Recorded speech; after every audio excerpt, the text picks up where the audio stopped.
Then the player can turn the game against the god of schemes himself and stop the merger of Oblivion and Tamriel.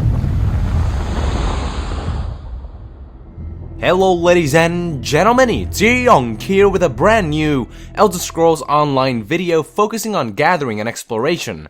My apologies for the delay with this one. My voice has been gone for a few days now, but it's back and I think you'll be pleased with what you see. So before we dive into the analysis, check out the footage first.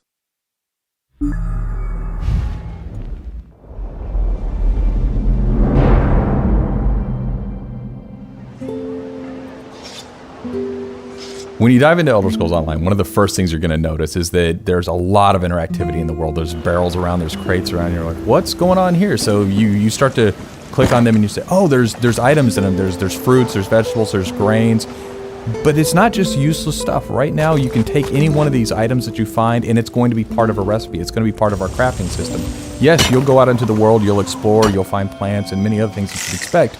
But it all starts right in town, and it starts right up as you get into the game of, wow, I can create something, I can craft something almost immediately in starting the experience. There's more than just crafting resources in the world. For instance, there's books that you find for the Mages Guild. And there's also fishing. You can compete with your friends to catch the biggest fish, and depending on the bait you use, you'll catch different fish. There's also Mundus Stones, and Mundus Stones kind of give you special powers. There's Sky Shards, and you use Sky Shards to increase your skills.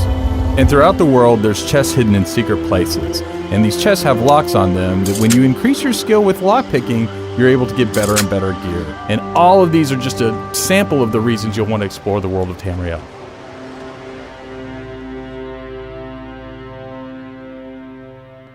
Honestly, watching this footage, I could really feel like I was watching an Elder Scrolls game rather than a World of Warcraft clone, which is a very good sign. Right off the bat, the first thing that the trailer shows off are some very cool idle animations that really add that little extra oomph in bringing the game world to life, and you will see tons of these animations throughout this trailer, and I think it's just great that ZeniMax is going that extra step and adding all those little details. Then we proceed to take a look at looting in the game, and what's great is that it looks and feels so Elder Scrolls. I think part of it has to do with the first-person camera mode displayed here, which I am very pleased to see. However, in the previous beta of the game, the first-person camera mode did not show the player's arms and hands when weapons were drawn or used. Players could attack creatures in this mode, but could not see the swings and the like. When it comes to long-range weapons, the projectiles themselves were visible, but the weapons, such as bows and stabs, remained invisible. Hopefully this is something they will address for the final build, because otherwise what's the point of having a useless first-person camera view? Anyways, back to the topic of looting feeling like Elder Scrolls. You can peek into just about any container you can find and loot its contents in a similar fashion to single-player Elder Scrolls. And not only can you loot crates, but you can also loot many of the little trinkets and objects lying around the game world, which is also a trademark of the Elder Scrolls franchise. Keep in mind that while players can pick up just about anything, they can't physically drop objects and just leave them there lying around like in single-player Elder Scrolls games. Based on what I've seen on the beta, all dropped objects are actually destroyed. Also, players can't physically pick up the objects and fling them around. The objects are static and will stay exactly where the game designers place them until they are picked up.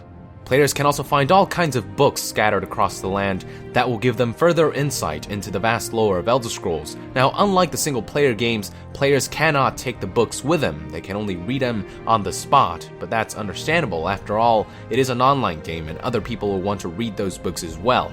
We also get a sneak peek at some of the game's crafting systems. We are shown everything from enchanting, alchemy, smithing, to even cooking. These crafting systems are further complemented by familiar mechanics such as ingredient gathering, both for cooking and alchemy, soul gem collecting, mining, etc. And correct me if I'm wrong, but I'm pretty sure Elder Scrolls Online is the first Elder Scrolls game to feature fishing. It'll be interesting to see if fishing will have its own minigame or if it'll just be statistically based. Now, some of you out there may be wondering, what's the point of cooking? Based on what I've seen so far on beta gameplay, food will actually grant significant buffs to health, buffs which could prove to be invaluable. For example, I saw the player eat cheese and it granted an increase in maximum health for 10 minutes, and that's just for eating cheese, so being a good cook will have its benefits. We also get a bit more insight into some of various mystical landmarks and structures that will aid in making players more powerful. We are shown Munda Stones, which are very similar to standing stones found in Skyrim, granting players certain bonuses depending on which one is activated. New to Elder Scrolls are what are known in the game as Sky Shards. These are little crystals found scattered across the game world that will give players extra skill points. Finding them is essentially an optional scavenger hunt, but the more players manage to find, the more bonus skill points it will get to upgrade their characters.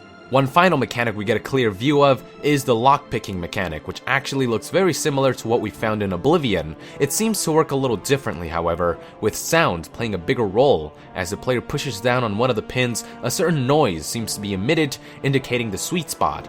And these chests have locks on them that when you increase your skill with lockpicking, you're able to get better and better gear. And according to the narrator, there will be a lockpicking skill that players can level up to improve their skills. I truly hope that they make lockpicking a bit more statistical, because in games like Skyrim and Oblivion, once you master the minigame, there's honestly no use for the lockpicking skills and perks. Sure, the skills make the minigame easier, but honestly, even without that high of a lockpicking skill, you could still kinda get around the minigame itself. Let's hope Elder Scrolls Online avoids this pitfall.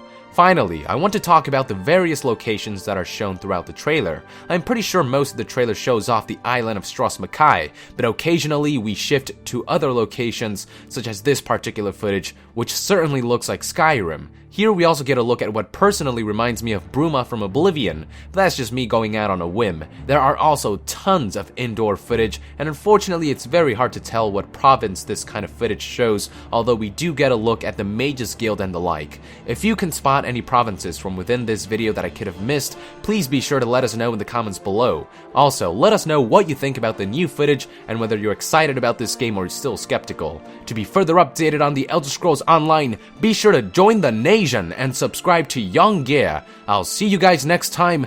Thank you very much, and Young out!